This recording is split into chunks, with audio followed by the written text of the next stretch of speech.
நம்ம கோதுமை ரவை கிச்சடிக்கு இன்றைக்கி செய்ய போகிறோங்க. கடாய் வந்து காஞ்சதுன்னு எண்ணெய் வந்து ஒரு 6-7 ஸ்பூன் எண்ணெய் விட்டுக்கலாங்க. எண்ணெய் காயிட்டும்.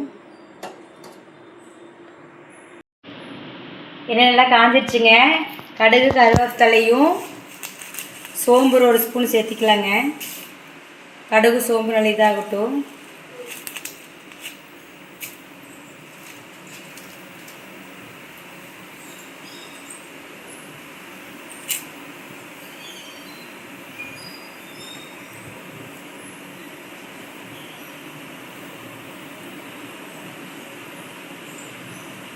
கடுகு சோம்பு இதாகிடுச்சுங்க. அதுக்கப்புறம் வந்து ஒரு 5 பச்சை மிளகாய் வச்சுருக்கிறேன். உங்களுக்கு எவ்வளோ காரத்துக்கு வேணுமோ அதை போட்டுக்கோங்க. பெரிய வெங்காயம் 4 வெங்காயம் நல்லா வதக்கிக்கலாம்.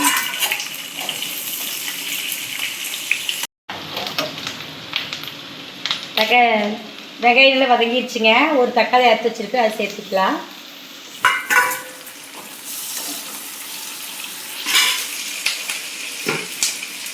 ரெண்டு உப்பு சேர்த்துக்கலாம்.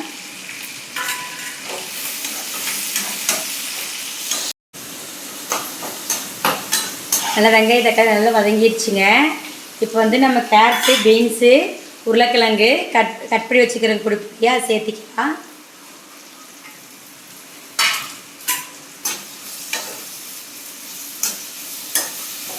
நல்லா ஒரு பரட்டிட்டு தண்ணி சேர்த்திக்கலாங்க. ரவைக்கு வந்து 1 டம்ளருக்கு 3 டம்ளர், 1 டம்ளர் ரவைக்கு வந்து 3 டம்ளர் தண்ணி எடுத்துக்கோங்க.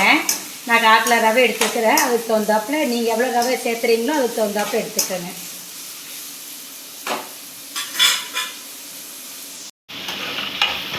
கேரட்டு பீன்ஸு உருளைக்கிழங்கு நல்லா கொஞ்சம் நல்லா வேகிட்டுங்க, வதக்கிட்டு அதுக்கப்புறம் 2 டம்ளர் இருந்துச்சு ரவை, 2க்கு வந்து 6 டம்ளர் நம்ம விட்டுக்கலாம். 6லேருந்து 6.5 கூட நம்ம சேர்த்திக்கலாம். காய் கொஞ்சம் நேரம் வேகட்டும்.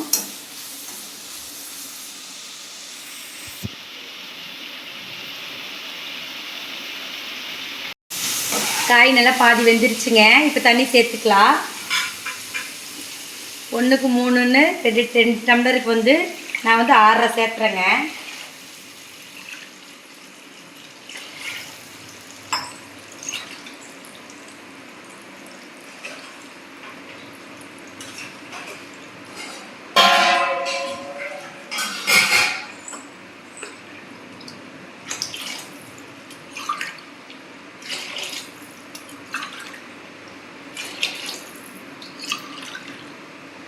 சேர்த்துருக்கேங்க. உப்பு அப்படியே கம்மியாக சேர்த்துனா உப்பு கொஞ்சம் சேர்த்துக்கலாம்.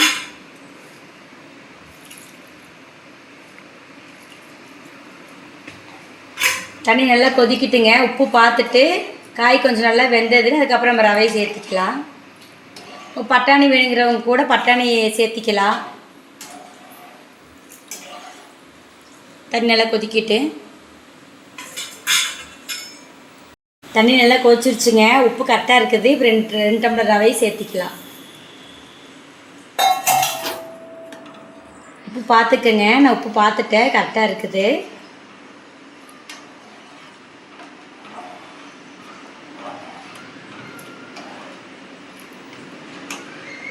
கலக்கி விட்டுட்டு நம்ம மூடி வச்சிடலாங்க. இதில் நெய் வேணுங்கிறவங்க ஒரு 2 ஸ்பூன் நெய் விட்டுக்குங்க. எங்கள் வீட்டில் அவங்களுக்கு பிடிக்காது, அதனால் வந்து நெய் சேர்த்தலை, அவருக்கு பிடிக்காது. ஒரு நல்லா மூடி வச்சுட்டு நல்லா ஒரு 5 நிமிஷம் நல்லா விட்டுடலாம். நல்லா 10 நிமிஷம் ஆயிடுச்சுங்க.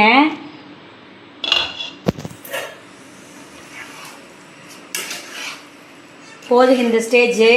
இதில் வந்து நல்லா மல்லித்தலை தூவி இறக்கிக்கலாம்.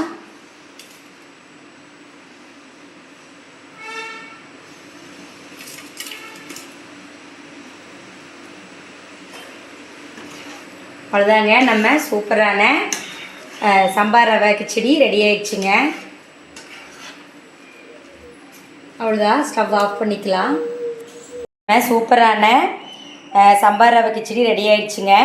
நீங்களும் வீட்டில் செஞ்சு பார்த்து எப்படி இருக்குங்கிறத கமெண்ட் பண்ணுங்கள், ஷேர் பண்ணுங்கள். மறக்காமல் சத்யாஸ் கிச்சனை சப்ஸ்கிரைப் பண்ணிடுங்க. ஓகே வியூவர்ஸ், பாய். அடுத்த வீடியோவில் சந்திப்போம்.